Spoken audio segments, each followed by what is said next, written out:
Kung bago ka lang sa channel na to at isa kang true-blooded Aldab Nation na nagmamahal po kila Maine Mendoza at Alden Richards, tama po ang channel na pinuntahan mo, kaya consider na kitang bagong subscriber.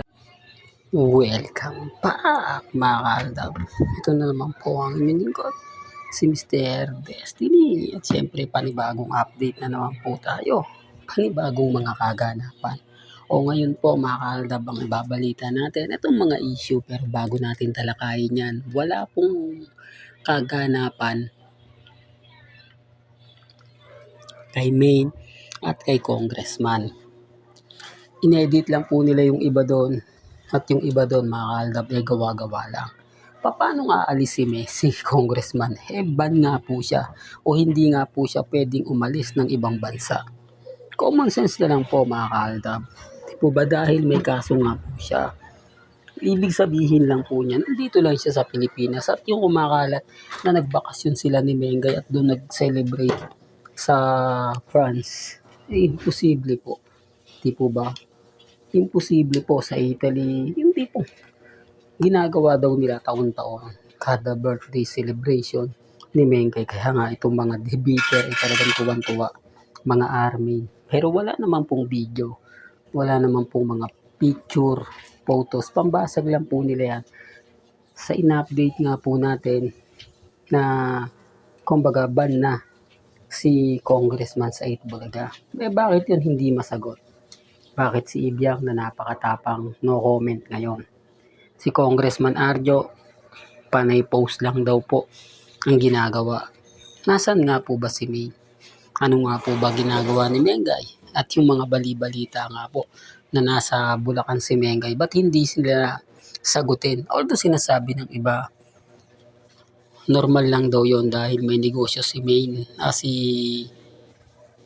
Mengay na McDo na kung saan mabagal nga daw yung benta.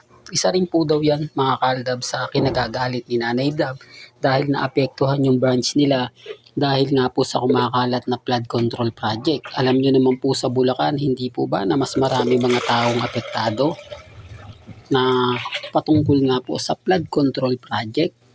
Tapos dun pa nalilink yung management ni Mengay. Kaya ganyan na lang po kainis, kagalit ang pamilya Mendoza na hindi naman po nagre-react o wala naman pong aksyon ng ginagawa ang pamilya Atayde.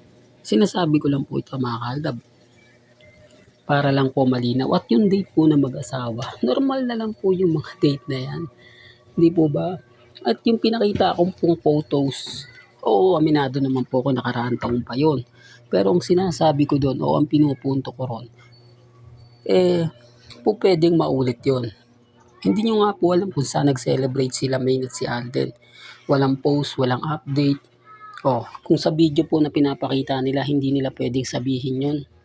Dahil wala naman po talaga. Hindi nila pwedeng sabihin na ganito ganyan dahil hindi naman po talaga totoo yon. Inedit lang po yung iba doon. Wala sila maipakitang pruweba at ebidensya. Isa po ito sa rason mga kaaldab kung bakit sila naiinis kapag si Mr. Destiny na nagbibigay ng update. Sinasabi kasi nila na kumbaga ako daw po yung pasimuno, kaya yung mga aldab lalong lumalaki ang ulo. Yung ako daw po yung pasimuno, kaya yung aldab ayaw magpatinag. Kung saan lahat po isisisi sa akin para lang daw ako makakuha ng atensyon. Ginagawa ko daw yun. Yung tipong lahat sa akin po binibintang. Hindi po ba? Common sense na lang po sa mga bitter. Common sense na lang po sa mga galit na galit. Basta sa akin lang po, masaya na po ako. Masaya po ako sa mga nangyayari at nagaganap. Lalo na po dito sa channel ni Mr. Destiny. Po ba? Masaya ako kasi nagbalik tayo. Kahit hirap tayo sa pagbibigay ng update, okay lang. Di po ba? At least, naiparamdam ko po sa inyo na hindi ako bumitiw. Hindi ako nawala. Naandito pa rin po. Nakikipaglaban. At syempre, matatag. Yun naman po yung gusto kong iparating sa inyo. Well, punta na tayo dito kay Alden Richards. Pansin nyo mga kaaldab na sinasabihan na naman pong bakla o babaero pala. Dati bakla, ngayon babaero na. Ito yung mga fans ng Chandel siguro mga kaaldab. Kasi nga po, unang pumutok yung Chandel. Tapos, sinabayan po ni Barbie Fortesa. Kaya maraming nainis. Maraming nagalit. Ano nga po ba yung palalakasin nila? Ano nga po ba yung bubulugsukin nila? Di po ba? Your Bardet o Chandel? Ako mga kalab, natatawa na lang po ako kasi hindi nila alam o hindi na alam ni Richard Paul Carson Jr. kung saan po siya lulugar. Hindi niya alam kung ano nga po bang tawag sa kanya. Di po ba dati bading, bakla. Ngayon babaero na. Di po ba ang dami na pong tawag sa kanya. Ang dami at kung ano-ano na yung pinang-iinsulto, masasakit na salita po ang inaabot ni Alden. Ito yung siguro yung mga fans na mga bitter, mga kaaldab. Alam ko sila lang po may mga gawa niyan eh. Lalo na po yung may mga hidden desire kay Alden Richards. Po ba? Pero kaya na sinabi ko, masaya po ako. Masaya ako dahil ito na po yung pinakahihintay natin. Ito na po yung laban na talagang gustong-gusto nating ipakita sa kanila, iparamdam sa kanila. Po ba? Na hindi po nag-iisa o never pong natitinag si Mr. Destiny. Masaya po ako mga kaaldab sa dami ng nakukuha kong impormasyon. Sa dami at maraming nagbibigay ng mga bali-balita sa atin. Kaya nga po ako never akong nagpapatalo. Dahil iniimbestigahan po natin simula sa umpisa. Yan ang pagkakaiba po ng mga taong bitter. Na kapag nakakita po sila ng post o update man lang, agad-agad ipupunta nila. Agad-agad ipapakalat nila kahit hindi po yun totoo. Ganyan po sila kadesperado. Ganyan po sila kabiter. Di po ba? Ngayon ako, masaya po ako mga kaaldab. Although, pasensya na po kayo dahil wala kang mukha ni Mengay, puro kay Alden. Kasi dito muna tayo po. Si Mengay po kasi, talagang hindi naman po nag-react. Kumbaga, yun po yung isa sa rason at dahilan kung bakit po ako masaya. Hindi tayo binasag. Walang mga post, walang mga video na papabor sa mga armin. Kaya nga po maraming armin ang nalulungkot, dismayado.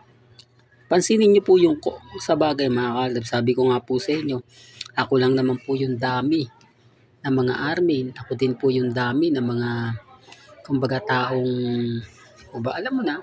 Pero gaya ng sinabi ko mga kalab, never akong nagtitinag. Never akong sumusuko. Never akong nagpapa-apekto. Basta pag nakita natin, nabasa natin, napanood natin, dun lang ako. Dun tayo sa tipo na ipaglalaban natin. Dun tayo sa tipo na kumbaga kakapit pa rin tayo. Diba ba? Sabihin man po nila o hindi, okay lang yan. Normal lang po para sa akin yan. Normal lang yung mga ganyang bagay.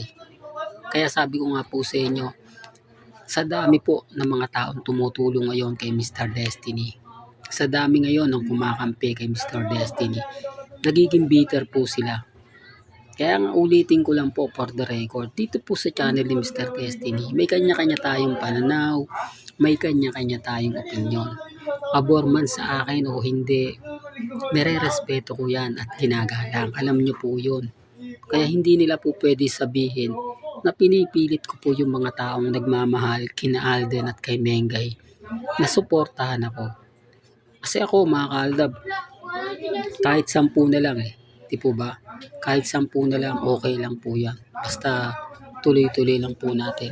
Tuloy-tuloy lang po natin yung mga nangyayari at nang kaganapan po kina Alden Richards at kay Maine Paul Carson. Po ba walang sukuan? Yun lang naman po yung gusto kong ipahayag at sabihin po sa inyo. Hindi po ba? Hindi real talk to mga kaaldab. Kaya relax lang po kayo mga kaaldab sa mga manis dyan. Maging matatag lang po kayo at maging kampante. Mali nyo, bukas sa makalawa, mag-iba na po yung sitwasyon. Ang ibig kong sabihin, tayo bukas, ngayon sila, tayo bukas. Hanggang dito na lang po ang ating latest